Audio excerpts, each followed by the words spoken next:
just got a whole load worse for Meghan Markle because her sister Samantha ain't going anywhere.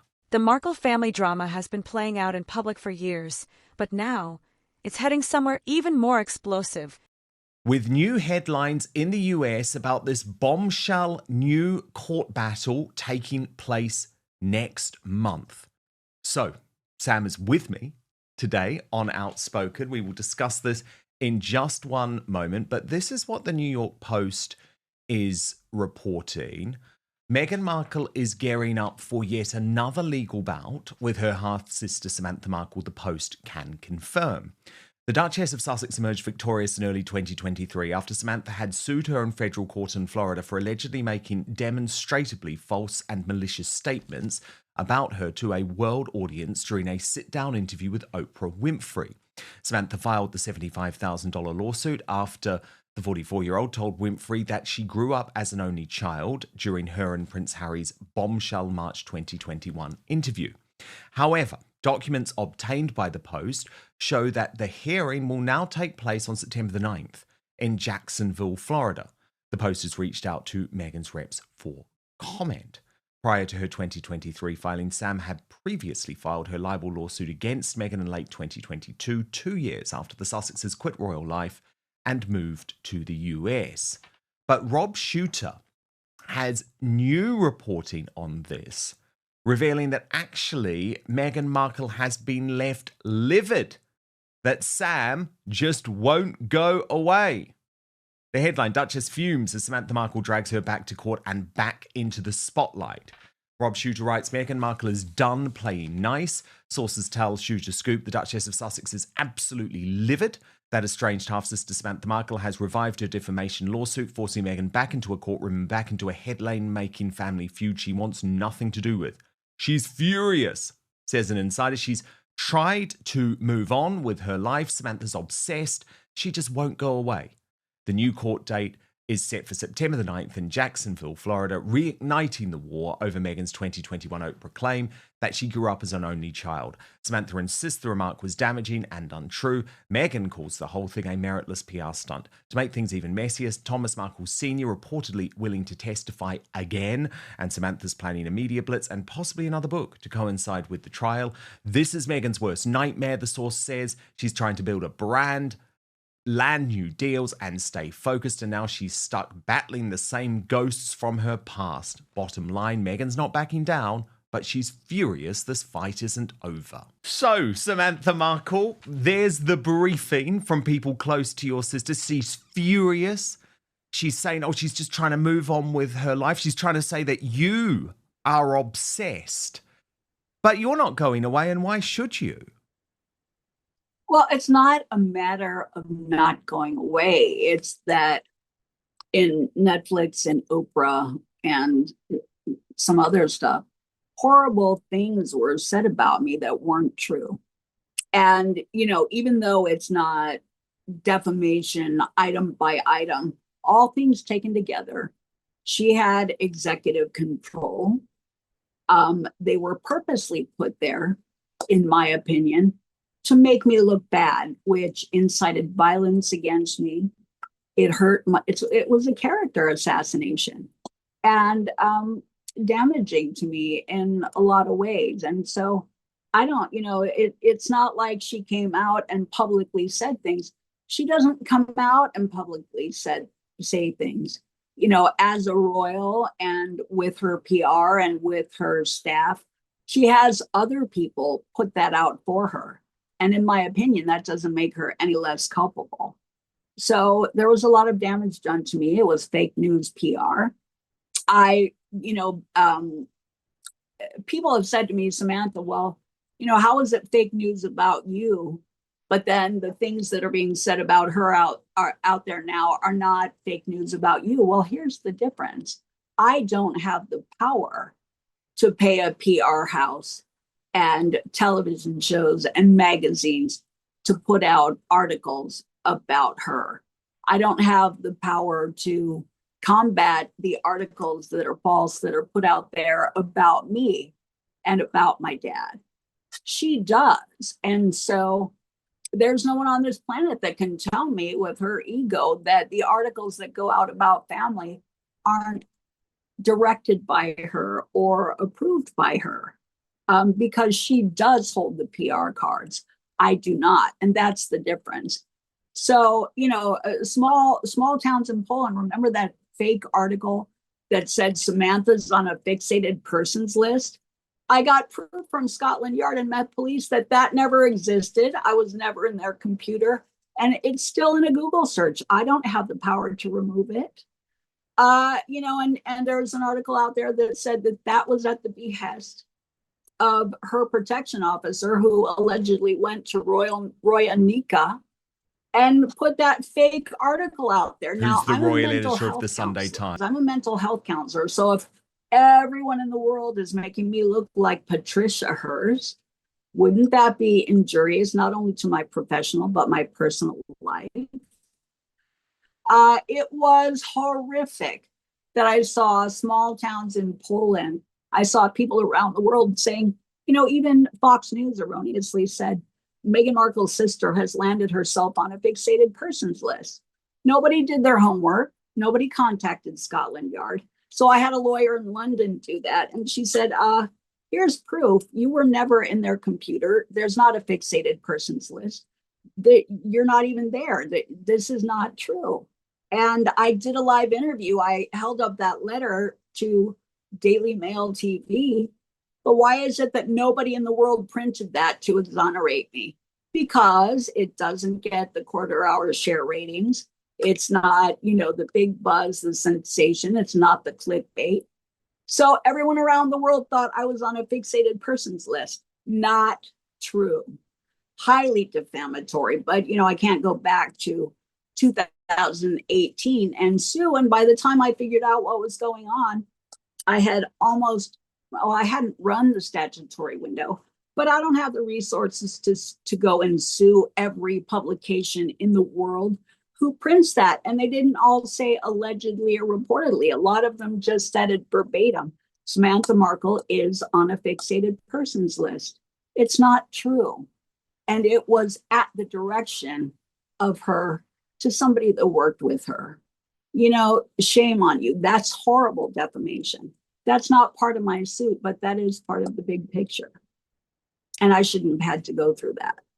Absolutely not. Sam, has she ever tried to make amends? Has she ever tried to end this lawsuit by, for example, offering to settle with you and publicly apologize? The courtroom. Reports claim that Meghan Markle may soon face a legal battle that could see her own father, Thomas Markle, take the stand against her. For a woman who has built her public image around family struggles, this is nothing short of a nightmare. Thomas Markle has never been shy about voicing his feelings toward his daughter. From television interviews to carefully timed statements, he has repeatedly accused Meghan of abandoning him once she entered royal life. Now, with the prospect of a courtroom showdown, Thomas has allegedly made it clear, if called up on, he will testify. That means airing private details, personal communications, and the strained dynamic that has long simmered between them. No, and it's not about the money. I mean, in a way it is, because it took almost 7 years of my life, all of these things taken together. Think about it. I couldn't have a social life because people believe this stuff. If I went to the doctor's office, people would look at me the minute they heard my name like, oh my God. Because they had read all of these horrible articles in bold font headlines that were not true. And, I could try like hell to convince everybody that it wasn't true, but they would think, well, if it wasn't true, why did Fox News say it? Because they didn't know then about aggregate news and fake news. Thank God President Trump pointed it out, because it is a phenomenon that we've had a problem with cumulatively, especially in the United States. But I never thought I would find myself in the crosshairs of that. So, not having the financial resources to just sue everybody and give everybody cease and desist letters rendered me a victim. So I was totally powerless to do anything about it. And I'm And coming your out of it sister now. But wanted that, didn't she, Sam? That's the point. She wanted to destroy you because, of course, you were one of the only people who truly knew about her past and had alerted the world very early on via people like me as to why the royal family needed to be warned. And anyone can look back now and say, well, actually, what Sam was saying at the time was very moderate, because what has happened has come true times a million. Right. Times a million. Right. I mean, you weren't saying, look, she's going to try and bring down the whole royal family and say that you were racist, but you were saying to Harry, be very, very careful about trusting this woman, because you'd experienced it. Your family had experienced it. Well, William allegedly said the same thing, but it's not like all of these articles said He Samantha did say the is same bashing. thing. These articles said Samantha's bashing her sister. I wasn't bashing her just because I was out there defending our father. I was out there saying, pointing out which articles were not true. I was out there saying she didn't get grants or scholarships. She didn't work for the embassy. I was pointing out the lies. And I've never been out there slinging mud like some trolls in social media, calling her names or saying things that weren't true about her personal life. I stuck to scope. I was out there defending the truth. I was out there pointing out what were lies about our family. But she seemingly wanted to silence that bad boy fast. It's like, so the best way to deflect and silence someone is to assassinate their character and throw dirt on them. So anytime they talk, people won't believe them. I think that was the goal. That's exactly what happened to me. It's zapped 7 years of my life, at least, and I want it back. So, there's got to be a rebuilding of my reputation online, but I can't go back. I can't even have Grok. I should talk to Elon about this somehow. I can't have Grok go back, pull all of those false citations that were pulling from false aggregate news and leftist publications. Tell me about it. They did the same thing to me, Sam. They did the same thing to me, and Grok still looks at those articles. It's terrible. You can't remove all those. And so how is AI ever to move forward with fresh, truth-based information while all of that is still in the archives in cyberspace? So, Sam, a couple of specific details that came up in this shooter scoop story. He reported that your dad is willing to testify again. Is that true? Because, of course, since the last trial, he has had this really debilitating stroke and is, of course, currently in the Philippines. Actually doing better. Thankfully, the area, and I'm sure he wouldn't mind me mentioning this, the area of the brain that was damaged wasn't the part of his brain that associates and recognizes words and things. It was the production part of his brain, the part of the brain that controls the motor and the tongue. So being able to say the words, it was more of a physical thing. So yes, he is cognitively high functioning again, albeit tired, as anyone would be at his age. But, I'm sure it's bittersweet, but yeah, he said before he'd be willing to testify because the truth is the truth. It's and it's sad that he's put in that position, but I think the onus is on her. People can't say, oh, well, you would make your dad testify. I'm not making him testify. He wants to. I think there's an attribution error there. She shouldn't, in my opinion, have done all this and put him in this position. She shouldn't have tried to erase him and discredit him. The man who gave her everything her whole life. This is rhetorical. Every nuance, every dance class, every moment, not just paying for everything, but being there, being the consummate hands-on dad. How can she take that away from him and act like it doesn't exist? Without dad, sunshine, you would be nothing. That's my opinion. He hooked you up with Northwestern. Many of the alumni reportedly worked on suits. You wouldn't have met them if dad had not paid for all of the classes, had you hang out at the studios at ABC. Dad gave you everything that you are.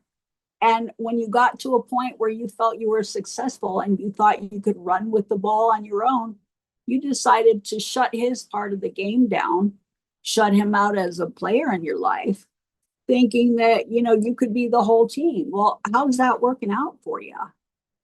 Because it didn't put you in a favorable public light. I think a lot of the controversy is that the jig is up. People have your measure, and you can't treat people like this to get ahead. It would have been much easier just to be honest, appreciative, real, truthful, and not self-centered, giving in the real sense, whether it's as a humanitarian in all of your social endeavors or in your personal life. And, I wonder if people like Chrissy Teigen and Jamie Kern-Lima, I wonder if they have the ability to think about that and to wonder if they are next to be markled or ghosted. They would have to be stupid, in my opinion, not to get it.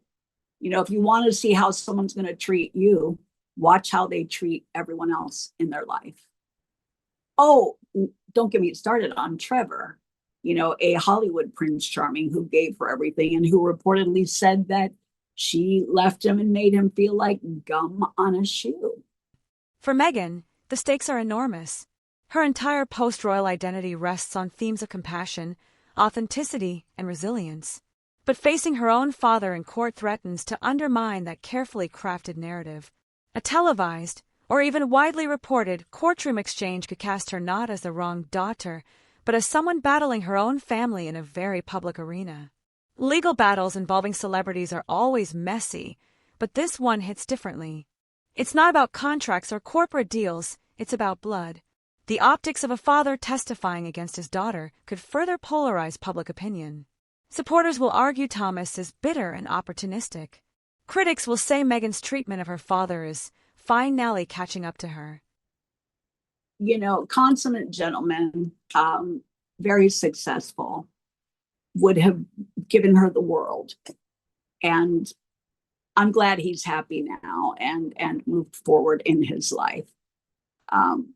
Congratulations, Trevor. Yeah, very good point. Lovely wife and children, but someone who isn't happy though, Sam, and is really struggling is Jessica Mulroney, who was Meghan's best friend, and her whole life has collapsed. And actually her friends have now told the Daily Mail very recently that she actually pinpoints it all to Meghan, and all of the issues with Meghan have effectively destroyed her life. So this is a common theme. See, I think it's weird. I kind of take issue with attaching to new people and all of a sudden they're your BFF. I think Ninaki Pretty.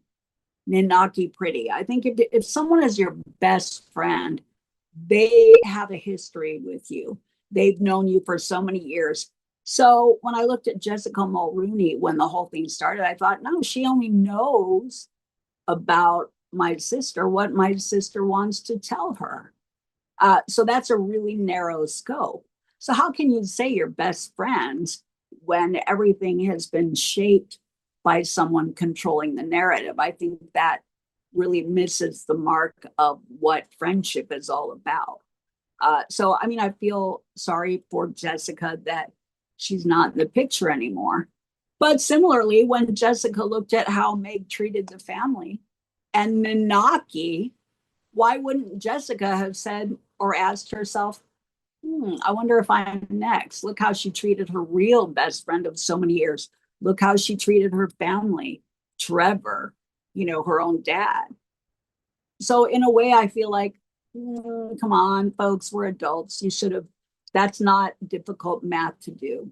But I hope Jessica is in a better place now too, knowing what she knows in retrospect. Yeah, because maybe Well, knowing that it's not about her, it's about your sister. What about this report from shooter Sam that you are considering a new book and a bit of a media blitz? I mean, I think that would be a great idea. um, yeah, I am, but yeah, I've been through so much over the last 7 years. I've had a lot going on with my dad.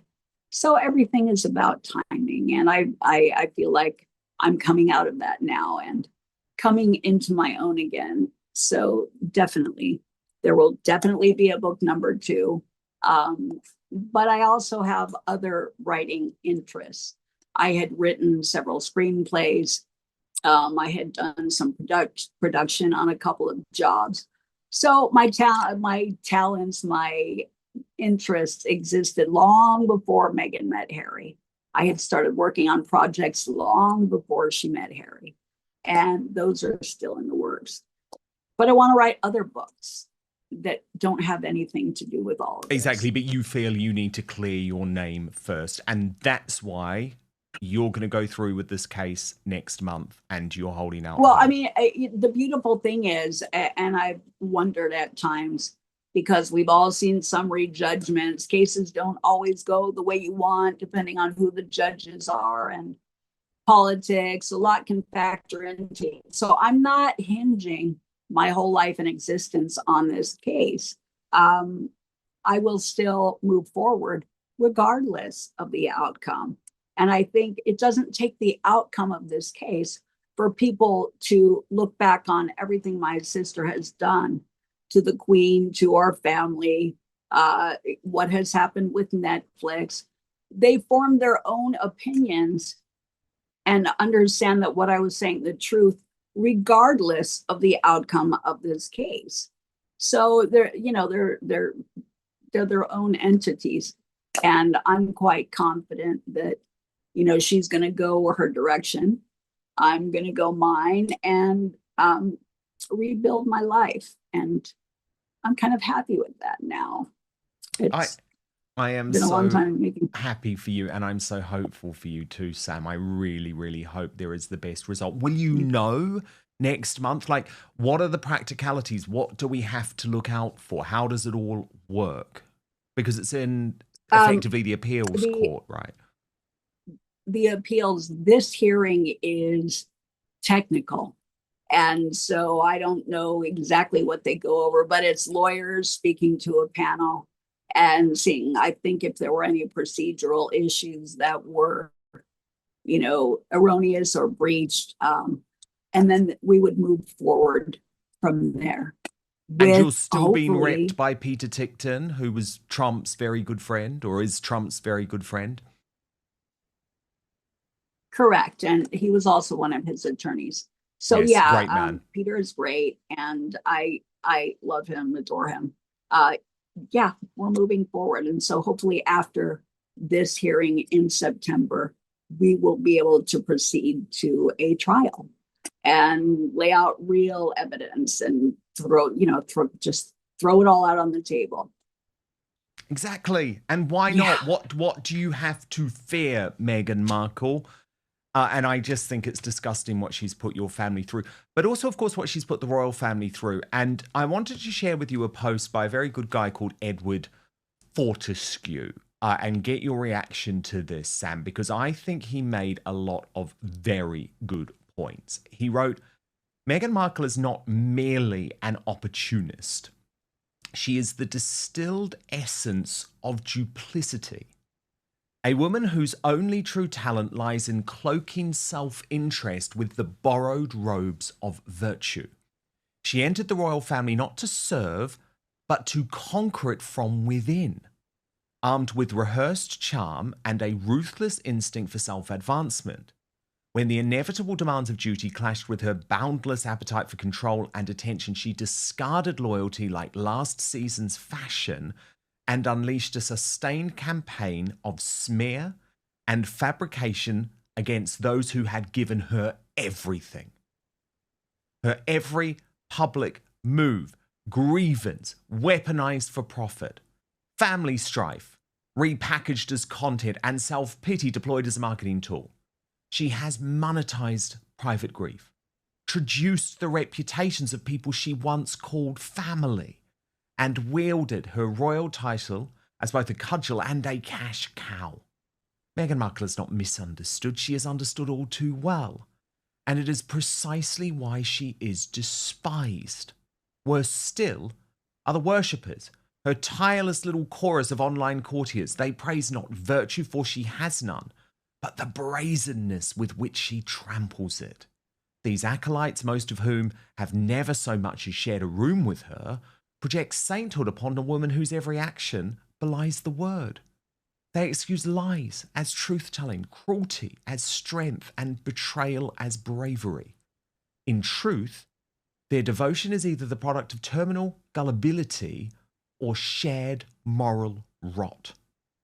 To defend Meghan Markle is to proclaim that deceit is acceptable, treachery admirable, and the deliberate destruction of one's own family somehow noble.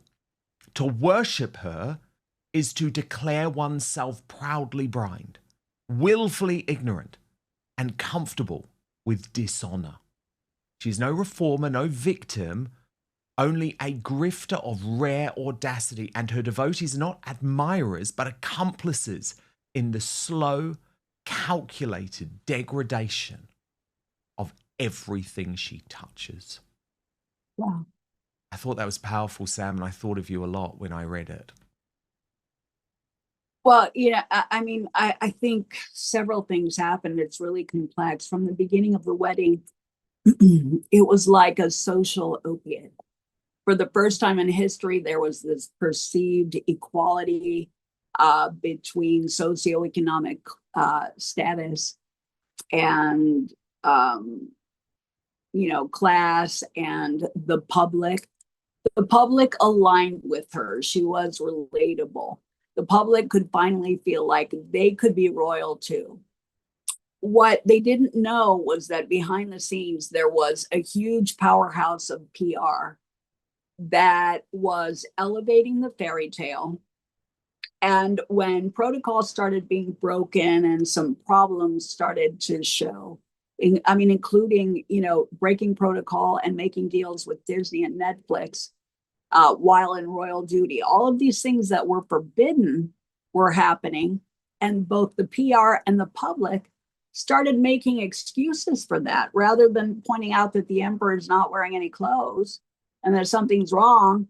People were too afraid to step out of the antline because they were still high on the fairy tale.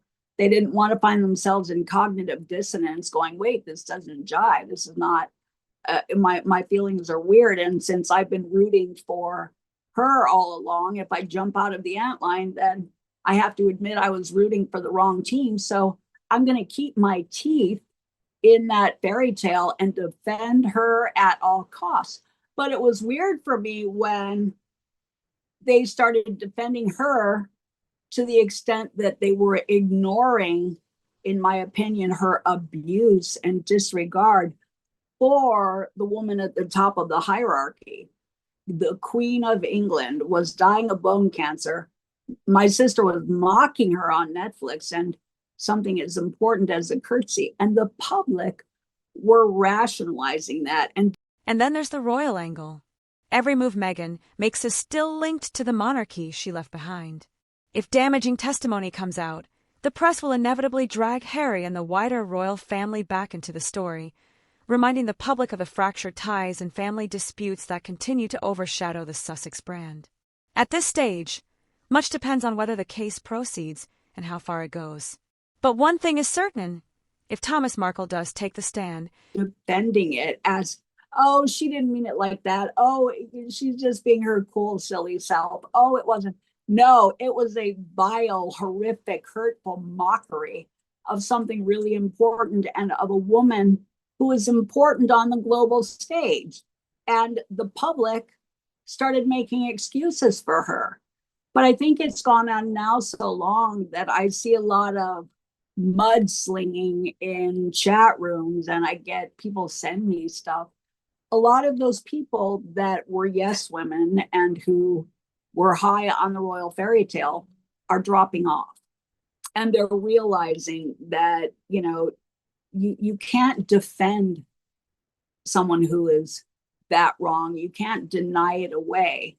And you have to question, what if it was your family she was doing that to? Would you allow someone to mock your grandmother while she was dying of bone cancer, or your mother or your father? Would you allow someone to disregard and ignore a father through 2 heart attacks and a stroke, your dad, who gave her everything, if this was your sister? But these people wouldn't ask themselves questions like that for the longest time. And I think they are now. They're getting it. Would you allow someone to treat you like this? Oh, I doubt it.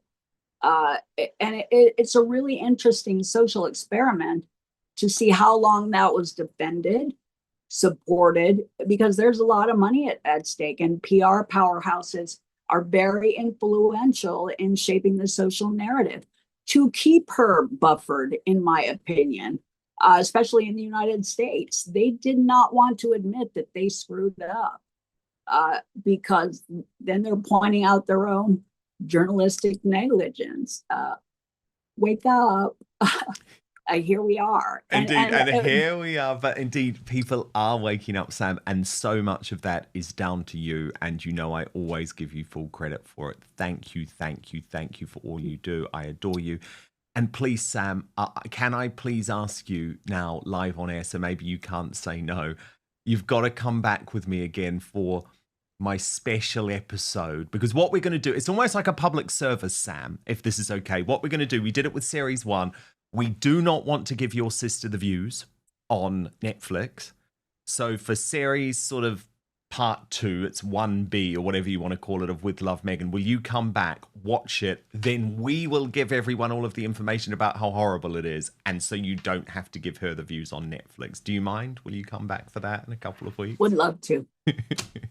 Definitely. Sorry. Okay. Sorry to put you through that, Sam, but it was so fun last time. Thank you. We had a lot of fun honored. last time. I'm honored. Don't apologize. Thank you. No, well, I look forward to talking to you then, Sam. Sam Markle, thank you so much. Always love having you on Outspoken. And of course, if you do want first access to our Royal Uncancelled after shows, including... It will be one of the most sensational family showdowns in modern celebrity history. Not just a legal battle, but a personal one, where reputations, relationships, and legacies are all on trial. For Meghan Markle, this could be a defining moment. A courtroom confrontation with her own father would not only be explosive, it could permanently reshape how the world sees her. Because in the court of public opinion, sometimes the most damaging testimony doesn't come from enemies. It comes from family,